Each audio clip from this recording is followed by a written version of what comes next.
Zara Vex sat alone at the corner table in the school cafeteria. She kept her head down and poked at her food with a plastic fork. The chicken sandwich looked normal, but she had no appetite. Around her, the noise of hundreds of students talking and laughing filled the air. None of them were talking to her. She was different from everyone else, and they all knew it. Her skin was pale blue, like the color of winter sky. Her hair was silver and seemed to shine under the bright lights. Her eyes were larger than human eyes and had a soft purple color. She was 15 years old, but she felt much older. The other students stared at her. Some whispered behind their hands when she walked by. Others pointed and giggled. A few made ugly faces when they thought she was not looking, but she always noticed. She noticed everything. "Look at the freak," someone said from a nearby table. Zara did not look up, but she knew the voice. It was Brandon Hayes. He was popular and good-looking with brown hair and green eyes. All the girls liked him. All the boys wanted to be his friend, and he hated her. "She makes me sick," said another voice. That was Kyle Morrison. He was Brandon's best friend. Kyle was tall and had red hair. He played on the school football team. "Why do they even let her come here?" "My dad says aliens should stay in space where they belong," said a third voice. Trevor Blake, he was shorter than the other two, but just as mean. His father worked for the government and always talked about how aliens were dangerous. Zara's hands started to shake. She put down her fork and took a deep breath. She had to stay calm. She had to control herself. Her mother always told her that Dr. Lisa Carter was a good woman who had adopted Zara when she was small.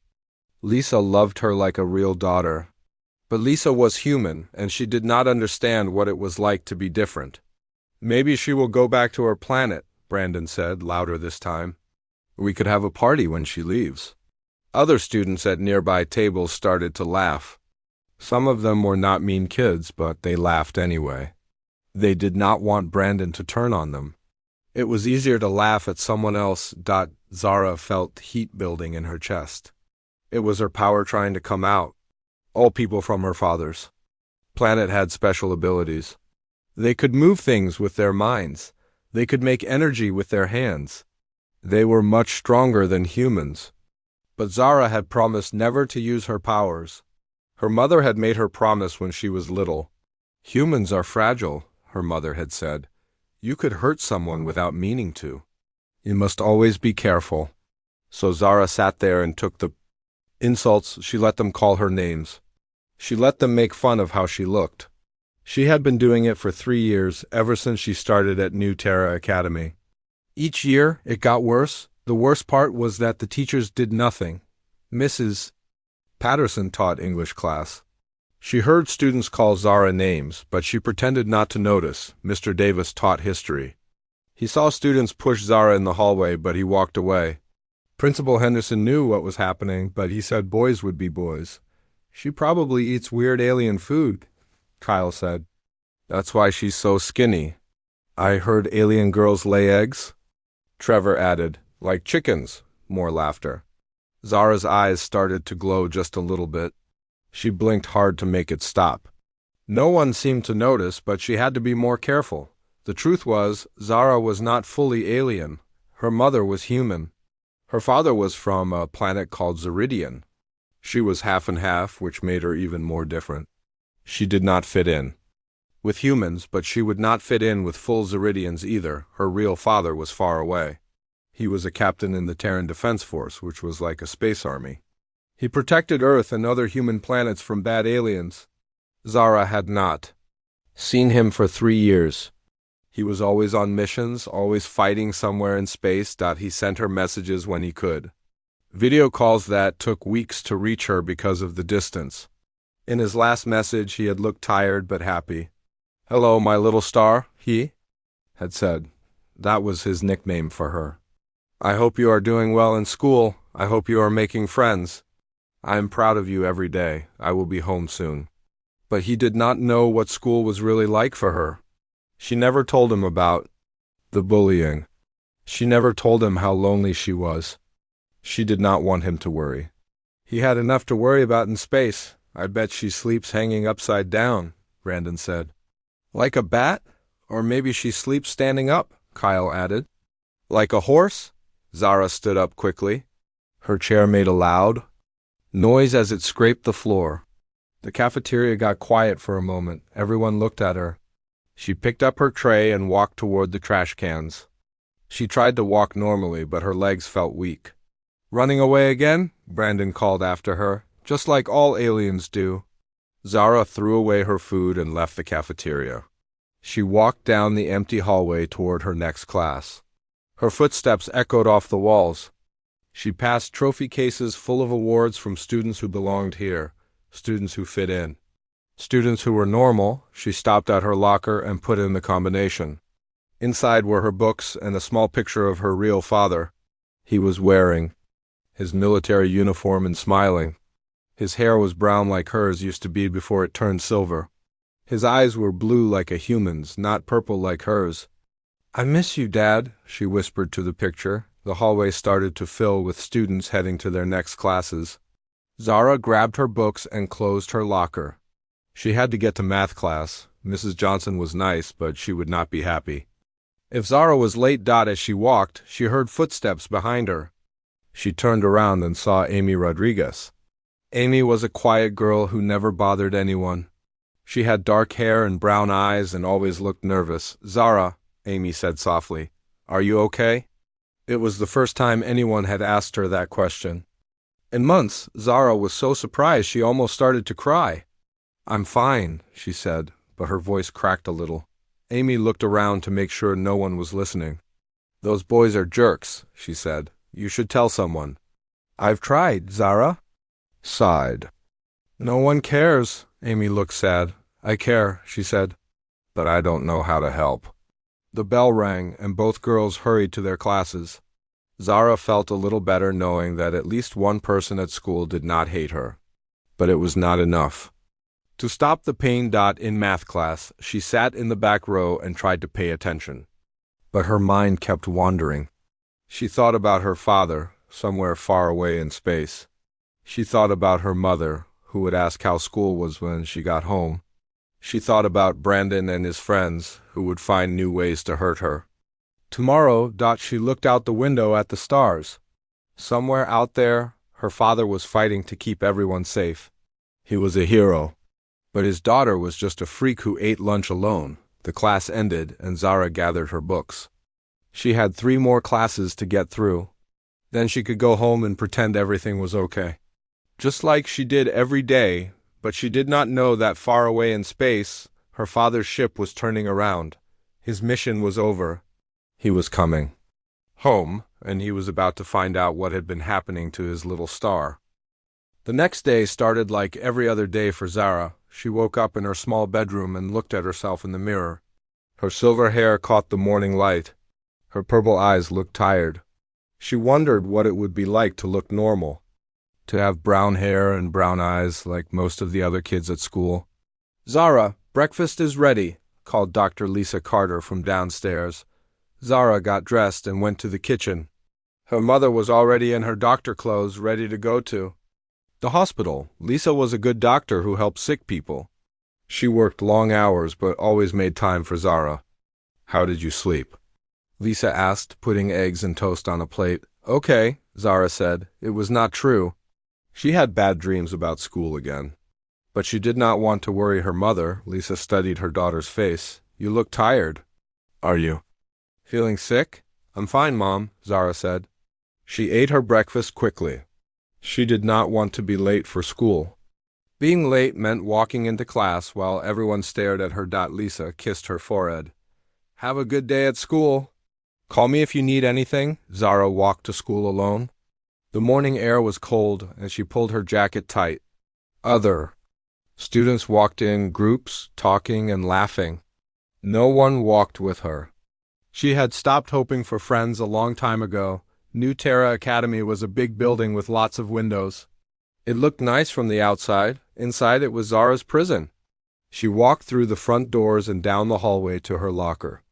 Students moved out of her way when she passed. Some looked at her with disgust. Others just ignored her. The first few classes were normal. Zara sat in the back and tried to be invisible. In English class, Mrs. Patterson talked about a book. In science class, Mr. Wilson showed them a video about plants. No one bothered her, but no one talked to her either. Lunchtime was always the worst. Zara got her food and looked for an empty table. She found one near the back of the cafeteria. She sat down and started to eat. The food tasted like nothing.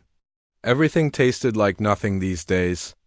Well, look what we have here," said a voice behind her. Zara's heart started to beat faster. She knew that voice. It was Brandon Hayes. She did not turn around. "I'm talking to you, freak," Brandon said. He walked around the table so she had to look at him. Kyle Morrison and Trevor Blake were with him, like always. "Leave me alone," Zara said quietly. "What did you say?" Brandon asked, leaning closer. "I don't think I heard you right." "I said leave me alone," Zara repeated a little. Louder, Brandon laughed. "Oh, the alien has a voice. That's funny. I thought you people only made weird clicking sounds." Other students started to notice. Some looked away. Others moved closer to watch. No one tried to help. "My dad says your kind started the war," Trevor said. "He says you can't trust any of you." "That's not true," Zara said.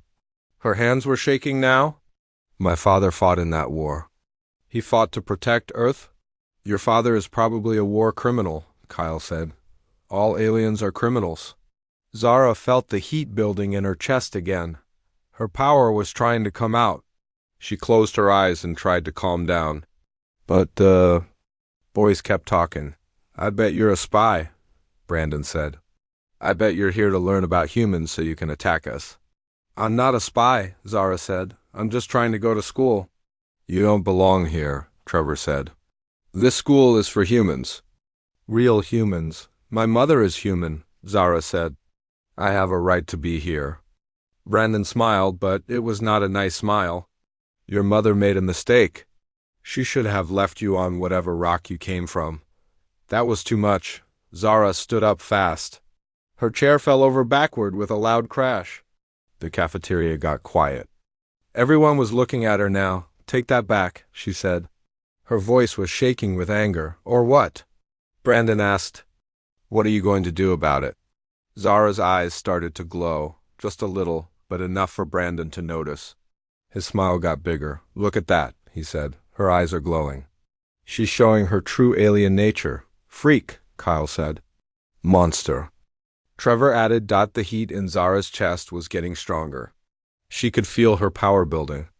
She could grab all three boys and throw them across the room without touching them.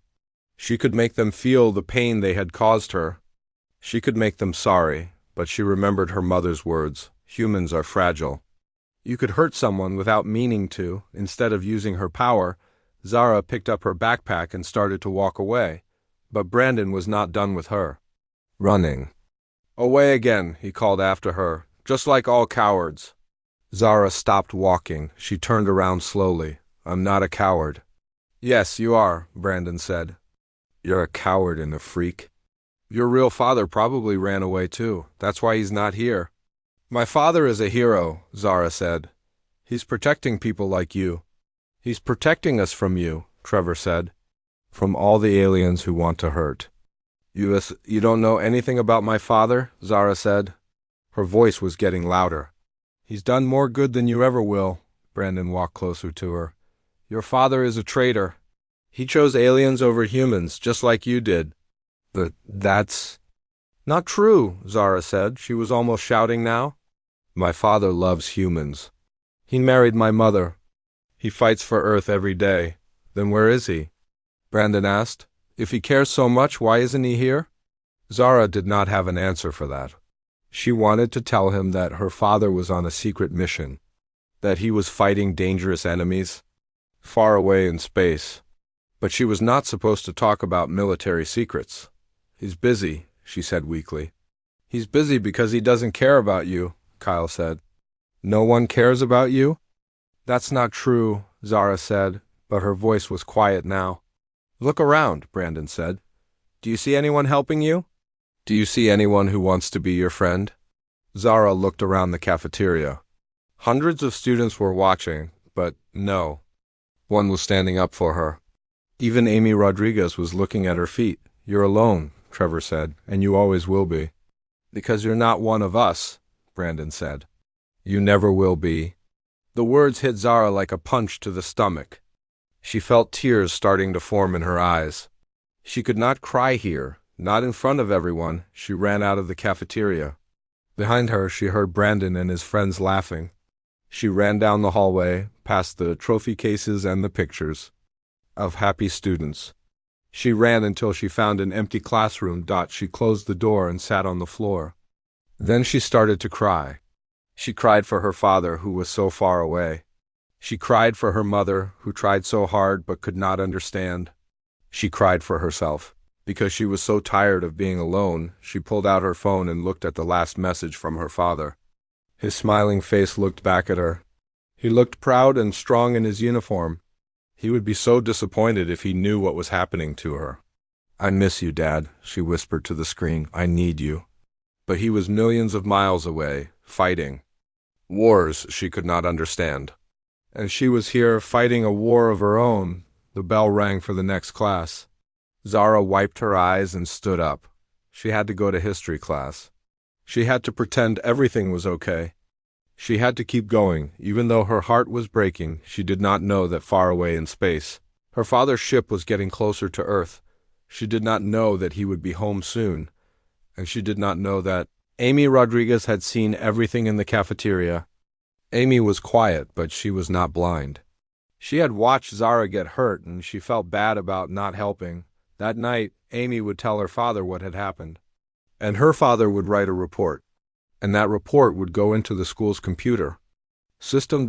And Captain Jake Morrison, hero of the Zeridian Wars, would read that report. But Zara did not know any of that yet. She only knew that she was alone and that tomorrow would be just as bad as today. She walked to history class, trying to be invisible. Trying to survive another day in her prison, not knowing that her rescue was already on the way. 3 days later, Zara was walking to her locker after school. The hallways were almost empty. Most students had already gone home or to their after-school activities. Zara liked this time of day because she could walk without people staring at her. She opened her locker and put her books inside. Her math homework was due tomorrow, but she had trouble focusing on numbers when her mind was full of worry. The bullying had gotten worse since the cafeteria incident. Brandon and his friends seemed to think they had won something. "Hey, alien girl," called a voice from behind her. Zara's heart sank. She turned around and saw Brandon, Kyle, and Trevor walking toward her. They had been waiting for her. The hallway was empty except for them. "What do you want?" Zara asked. She tried to keep her voice steady, but she was scared. "We wanted to talk to you," Brandon said. He was smiling, but it was not a friendly smile. "We've been thinking about what you said the other day. About your hero father," Kyle added. "We think you're lying." "I'm not lying," Zara said. "My father is Captain Jake Morrison." "He serves in the Terran Defense Force," Trevor laughed. "Morrison? That's a human name. You're making it up."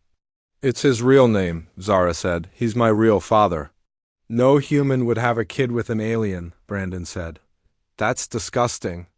Zara felt her face get hot. "My parents love each other." "There's nothing wrong with that. Everything is wrong with that," Kyle said. "Humans and aliens shouldn't mix." Brandon stepped closer to her. "Do you know what I think?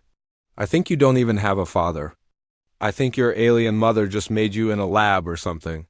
"That's not true," Zara said. Her hands were starting to shake. "Prove it," Trevor said. "Show us a picture of this hero father." Zara hesitated. She did have pictures of her father, but they were private. She did not want to share them with these boys who would only make fun of them. "I don't have to prove anything to you," she said. "Because you can't," Brandon said. "Because you're a liar."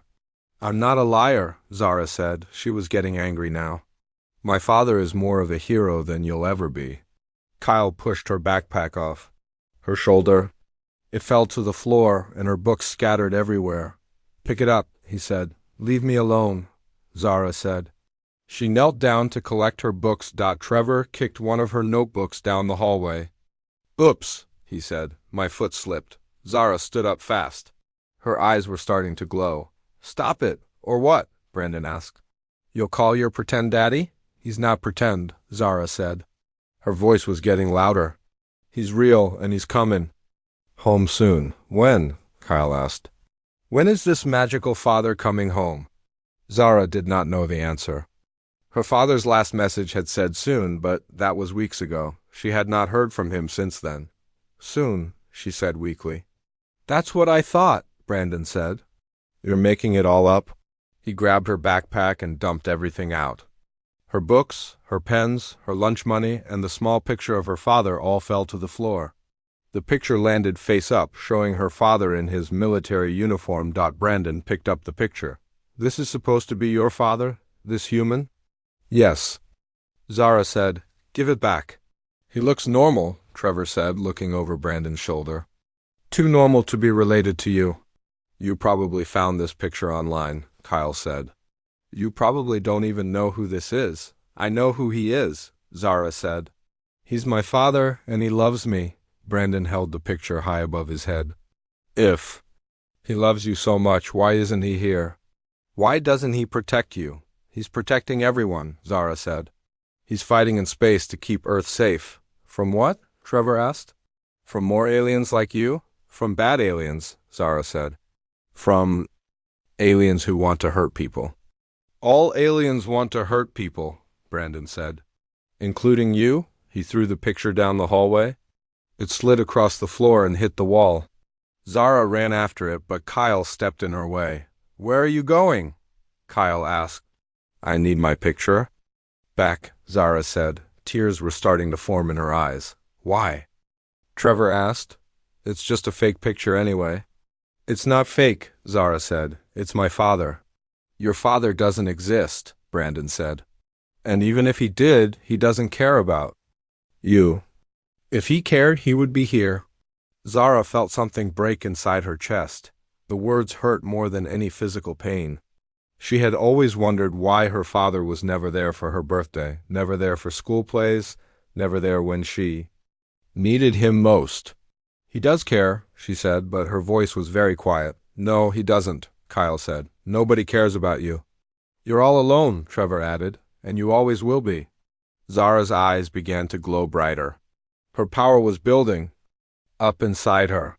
She could feel it in her hands, in her chest, in her head. She could grab all three boys and throw them against the lockers. She could make them feel scared and helpless like she felt every day, but she remembered her promise to her mother. She remembered her father's teachings about being better than those who hurt you. She closed her eyes and tried to calm down. "I'm not alone," she said. "I have people who love me." "Where are they?" Brandon asked. "I don't see anyone here helping you." Zara looked around the empty hallway. He was right. No one was there. No one was coming to help her. "That's what I thought." Brandon said, "You're pathetic." He walked over to where her picture had landed and stepped on it. The glass in the frame cracked. "No," Zara said.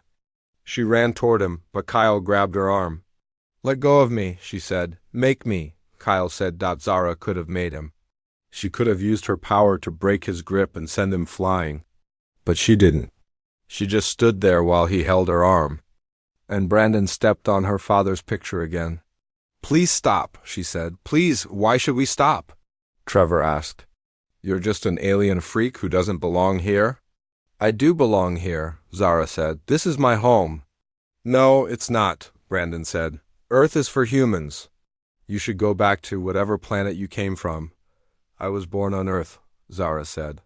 "This is my planet too." "Not anymore," Kyle said. "We don't want you here." He pushed her away from him. She stumbled backward and fell against the lockers. The metal was cold against her back. "Go home, alien," Trevor said. "Go home and tell your fake mother that you don't belong here. And tell your pretend father that he's not welcome either," Brandon added. They walked away, leaving Zara sitting on the floor surrounded by her scattered books. She crawled over to her father's picture and picked it up. The glass was broken, but she could still see his face underneath. "I'm sorry, Dad," she whispered. "I'm sorry I couldn't protect your picture." She gathered her books and put them back in her backpack. Her hands were shaking and she kept dropping things. Finally, she had everything packed up. She stood up and walked toward the exit. Behind her, she did not see Amy Rodriguez step out from behind a corner. Amy had been walking to her locker when she heard voices in the hallway. She had hidden and watched the whole thing. She had seen Zara get hurt and humiliated. She had seen the boys break her picture and call her names. Amy felt sick to her stomach. She wanted to help, but she was too scared. Brandon and his friends were popular and mean. They could make her life miserable too, but she could not forget what she had seen. She could not forget the look on Zara's face when they stepped on her father's picture. She could not forget how alone and scared Zara had looked. That night, Amy sat at the dinner table with her parents. Her father, Carlos Rodriguez, worked as a maintenance supervisor at the school. Her mother, Maria, was a nurse at the local clinic. "How was school today?" Maria asked as Amy pushed her food around on her plate. "It was okay," she said. "Just okay?" Carlos asked. "You look upset about something." Amy looked at her parents. They were good people who always tried to help others. Maybe they could help Zara too. "Dad," she said, "there's a girl at school who's being bullied really badly." "What kind of bullying?" Maria asked. "The worst kind," Amy said. "3 boys corner her and call her names. They push her around and break her things. Today they stepped on a picture of her father." Carlos put down his fork. "That's terrible. Did you tell a teacher?" "The teachers don't care," Amy said. "They pretend they don't see it." "What about the principal?" Maria asked. "He doesn't care either," Amy said. "The girl is different, and everyone treats her like she doesn't matter." "Different how?" Carlos asked. Amy hesitated. She did not want to say that Zara was part alien. Her parents might not understand. "She looks different," Amy said, "and some people don't like that." Carlos nodded. "I think I know who you're talking about." "The girl with the silver hair and purple eyes?" "Yes," Amy said. "Her name is Zara." "I've seen her in the hallways," Carlos said. "She always looks sad." "I didn't know she was being bullied." "It's really bad, Dad," Amy said. "Today she was crying. I wanted to help her, but I was scared." Maria reached over and took Amy's hand. "Being scared is normal, honey. But sometimes we have to be brave to help others. What can I do?" Amy asked. "I'm just one person." "You can tell the truth," Carlos said. "I write reports about problems at the school. If I write a report about this bullying, it goes into the computer system. Someone will have to pay attention. Will that really help?" Amy asked. "I hope so," Carlos said. "Every student deserves to feel safe at school." That night, Carlos Rodriguez sat at his computer and wrote a detailed report about what his daughter had witnessed. He wrote about the bullying, the broken picture, and the teachers who did nothing. He sent the report to the school administration. The next morning, Principal Henderson sat in his office, drinking coffee and reading emails. He was a thin man with gray hair who had been running New Terra Academy for 15 years. He liked quiet days when no parents called to complain and no students caused trouble. His computer made a soft sound. A new message had arrived. He clicked on it and saw it was marked as urgent. The sender was Captain Jake Morrison of the Terran Defense Force. Henderson almost choked on his coffee. He knew that name. Everyone in the military knew that name. Captain Morrison was famous for his battles against alien pirates. He was a war hero. Henderson opened the message with shaking hands. "Principal Henderson," the message began. "I am Captain Jake Morrison. My daughter Zara Vex is a student at your school. I am returning from a mission and will arrive tomorrow morning. I need to speak with you about my daughter's treatment at your school. Please arrange a meeting for 9 a.m. This is not a request. Captain Morrison." Henderson read the message 3 times. His stomach felt sick. He had heard some complaints about students picking on the alien girl, but he had not thought it was serious. Kids always teased each other. It was normal. But now her father was coming. Her father was Captain Morrison. Henderson had made a terrible mistake. He called his secretary. "Cancel all my meetings tomorrow morning," he said, "and call the school counselor. Tell her to bring all files about Zara Vex." Is everything okay, sir? His secretary asked. No, Henderson said. Everything is not okay. The next morning, Zara woke up feeling tired and sad. She had barely slept. Every time she closed her eyes, she saw Brandon stepping on her father's picture. She had tried to fix the broken glass, but it was too damaged. Good morning, honey, her mother said when Zara came downstairs. You look pale. Are you feeling sick? I'm fine, Zara said. She sat down at the kitchen table but did not eat her breakfast. Lisa Carter studied her daughter's face. She had been a doctor for 20 years, and she knew when someone was lying. About feeling fine, Zara, she said gently. Is something wrong at school? Zara looked up at her mother. Lisa's eyes were full of love and worry. Zara wanted to tell her everything. She wanted to cry and explain about the bullying and how alone she felt, but she could not find the words. School is fine, she said. Lisa sat down next to her. I got a strange call from the school this morning. They said they need to see me today. Do you know why? Zara's heart started beating faster. No, she said. I don't know. The secretary sounded nervous, Lisa said. Like something important was happening. Zara did not know what to say. She finished her breakfast quickly and left for school. She walked slowly, hoping she could delay the awful day ahead of her. When she got to school, something felt different. Students were whispering in groups and looking at their phones. Teachers seemed nervous and kept checking their watches. Even the hallways felt tense. Zara went to her locker and got her books. Behind her, she heard two girls talking. My mom works at the spaceport, one girl said. She said a military ship landed this morning, a big one. What kind of military ship? The other girl asked. A battle cruiser, the first girl said. The kind they used to fight alien pirates. Zara's hands froze on her locker door. A battle cruiser? Her father flew a battle cruiser, but it could not be him. He was not supposed to be home yet. She closed her locker and walked to her first class. But she could not concentrate on anything the teacher said. Her mind kept thinking about the ship at the spaceport. At 9 o'clock. She was in math class when the school secretary's voice came over the speaker. Brandon Hayes, Kyle Morrison, and Trevor Blake, please report to the principal's office immediately. Bring your backpacks. The three boys looked at each other with confused faces. They had no idea why they were being called to the office. Brandon shrugged and stood up.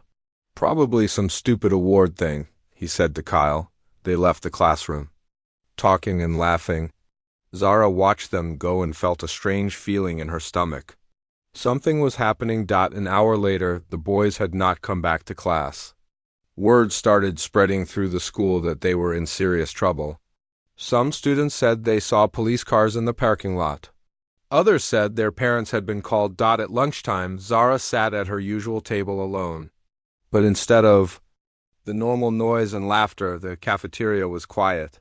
Students spoke in whispers and kept looking toward the office. Amy Rodriguez walked over to Zara's table. She looked nervous but determined. Can I sit with you? Amy asked. Zara was surprised. Why? Because I should have done it a long time ago, Amy said. She sat down across from Zara. I'm sorry I never helped you before. What do you mean? Zara asked. I saw what they did to you yesterday, Amy said. I saw them break your picture. I should have helped you. Zara felt tears forming in her eyes. It's okay. I'm used to it. It's not okay, Amy said. Nobody should be used to that. Before Zara could answer, the cafeteria doors opened. Principal Henderson walked in, followed by a man in a military uniform. The man was tall and strong-looking with brown hair and blue eyes. He walked like someone who was used to giving orders. The cafeteria became completely silent. Every student stopped eating and stared at the man in uniform. Zara's heart stopped beating. She knew that face.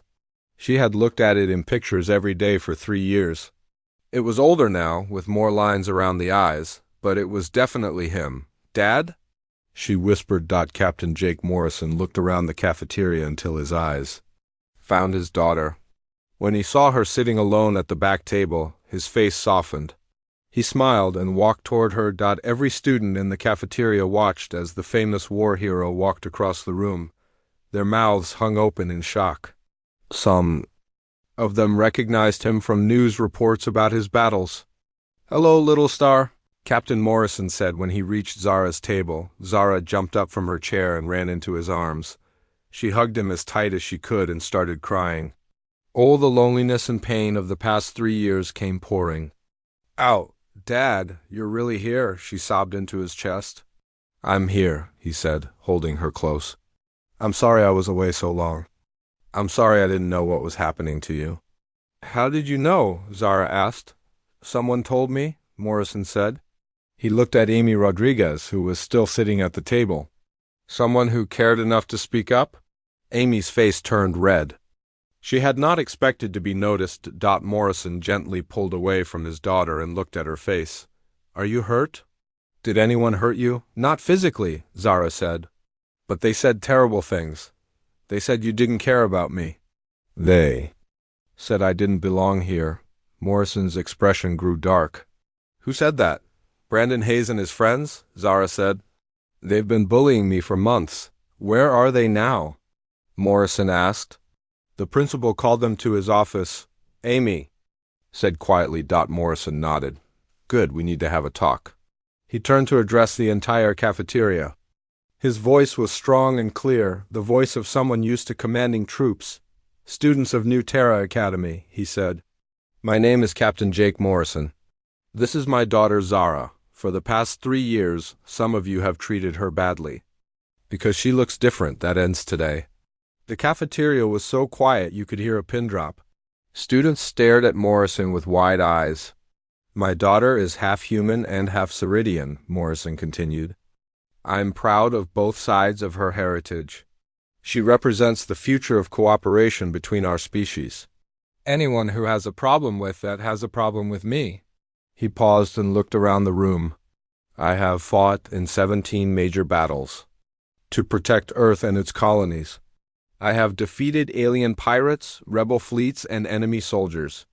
But nothing has ever made me angrier than learning that my daughter was being bullied while I was away." Some students shifted uncomfortably in their seats. They had never heard an adult talk to them like this before. "From now on, if anyone bothers my daughter, they will answer to me," Morrison said. "And trust me, you do not want to answer to me." He turned back to Zara and Amy. "Would you like to show me around your school, little star?"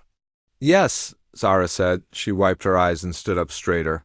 For the first time in 3 years, she felt proud to be who she was. As they walked out of the cafeteria, every student watched them go. The alien girl they had ignored or bullied was the daughter of the most famous soldier in the galaxy, and he was not happy with how they had treated her. Word spread through the school faster than lightning.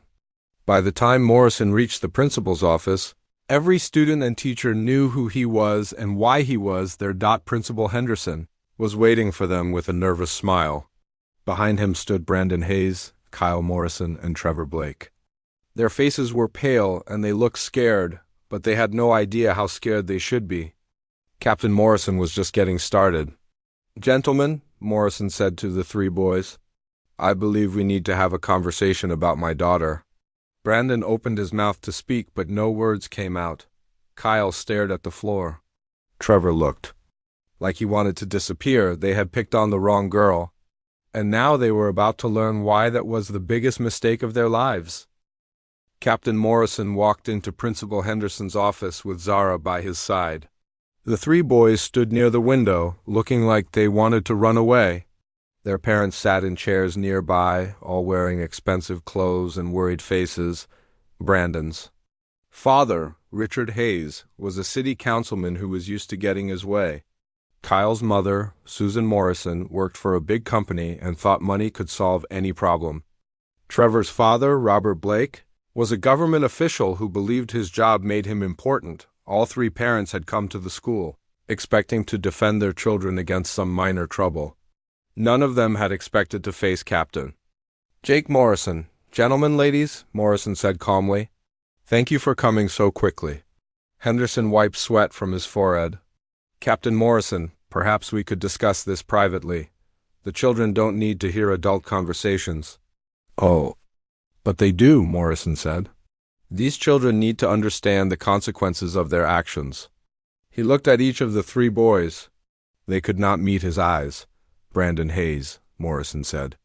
You told my daughter that her father doesn't care about her. You stepped on her picture and broke it. You said she doesn't belong on Earth.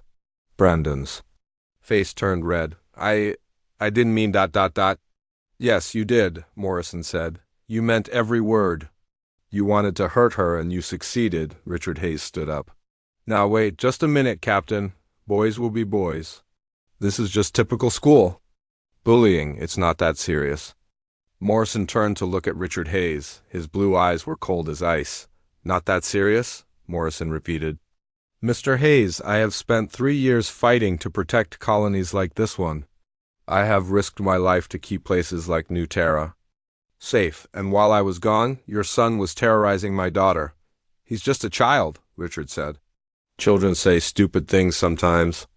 Children learn from adults, Morrison said. And it seems your son learned that it's acceptable to hurt people who are different. Susan Morrison spoke up. Captain, I'm sure this is all a misunderstanding. Kyle is a good boy. He would never intentionally hurt anyone. Morrison looked at Kyle. Is that true, Kyle? Did you not intentionally hurt my daughter when you pushed her and kicked her books down the hallway? Kyle looked at the floor. We were just joking around. Joking? Morrison said.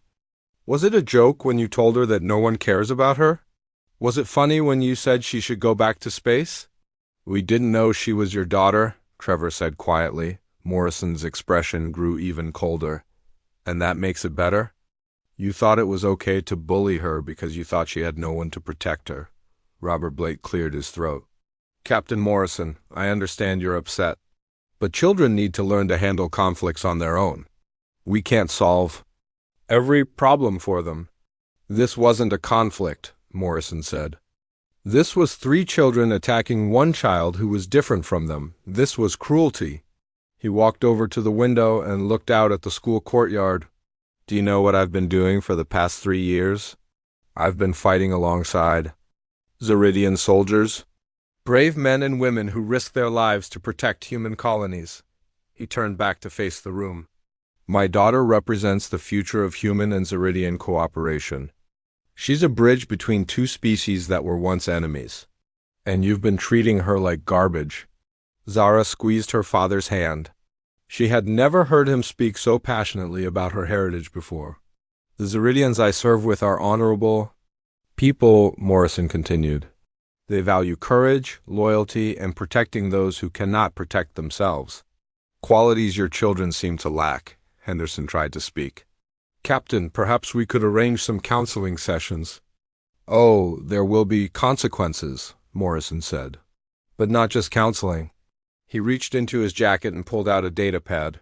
I've been reading reports about this school. It seems the bullying of my daughter is not an isolated incident. Other students have been harassed as well. And the administration has consistently failed to address these problems. The parents looked at each other nervously.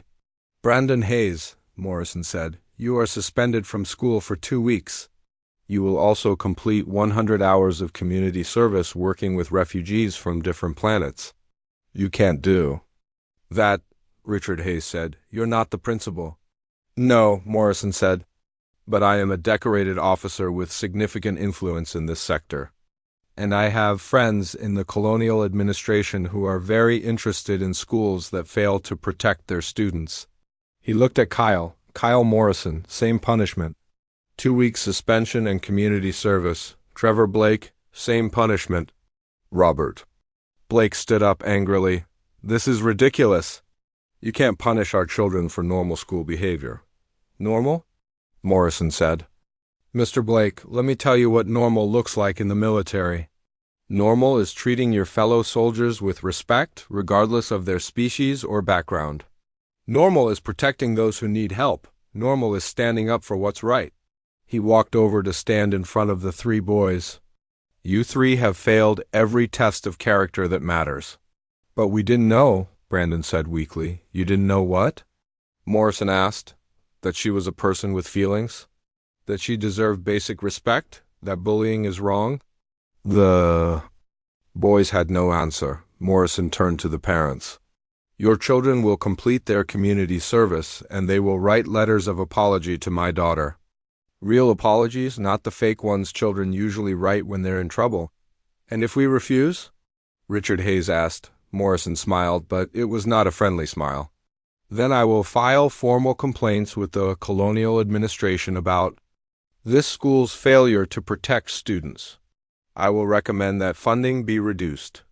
I will suggest that new administrators be brought in. Henderson's face turned pale. Captain, surely that's not necessary. It's completely necessary, Morrison said. This school has failed in its basic duty to provide a safe learning environment. He looked at each parent in turn. Your children targeted my daughter because they thought she was weak and alone. They thought no one would stand up for her. They were wrong. Susan Morrison spoke quietly. What do you want from us, Captain? I want you to teach your children that being different is not a crime, Morrison said. I want you to show them that strength means protecting others, not hurting them. He knelt down in front of the three boys so he was at their eye level. And I want you three to understand something very clearly. My daughter is not alone. She never was.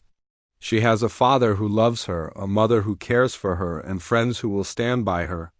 He looked directly at Brandon. If any of you ever hurt her again, you will answer to me.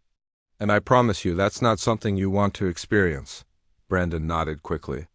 Kyle and Trevor did the same. Morrison stood up and put his arm around Zara's shoulders. Now, I think it's time for me to take my daughter home. She's had enough school for today. As they walked toward the door, Henderson called after them. Captain Morrison, what about the rest of the school year? Will Zara be returning? Morrison stopped and looked back. That depends. Are you going to make sure this never happens again? Yes, sir, Henderson said quickly. Absolutely. Good, Morrison said. Because if it does happen again, I won't be so understanding next time. They left the office and walked down the hallway together. Students stared at them as they passed, but this time the stares were different. They were looks of respect and curiosity, not disgust and hatred. Amy Rodriguez was waiting by Zara's locker. She looked nervous but determined. Zara, she said. I wanted to say I'm sorry. I should have helped you sooner. Zara smiled at her. You helped when it mattered most. Thank you. Would you like to be friends? Amy asked. Real friends? I like that very much, Zara said. Morrison watched the exchange with pride. His daughter was finally finding her place in the world. As they walked out of the school, Morrison put his arm around Zara's shoulders. Dad, she said, how long can you stay this time? As long as you need me to, he said. I've been offered a position at the local military base. No more long missions. No more being away from my little star. Zara felt happiness fill her chest. For the first time in months? Really? Really, Morrison said. I've done my duty to the galaxy. Now it's time to do my duty as a father. They walked home together, father and daughter, both finally where they belonged. Behind them, New Terra Academy would never be the same. Students would learn new lessons about respect and courage. Teachers would remember their duty to protect all children. And three boys would discover that actions have consequences, but most importantly, one alien girl would never have to face her bullies alone again. She had her father, her mother, her new friend, and her own inner strength. She was no longer an outsider. She was exactly where she belonged. In a world that was big enough for everyone, the galaxy was vast and full of different species. But on New Terra Colony, one family had learned that love and courage could overcome any obstacle. And sometimes that was all that mattered.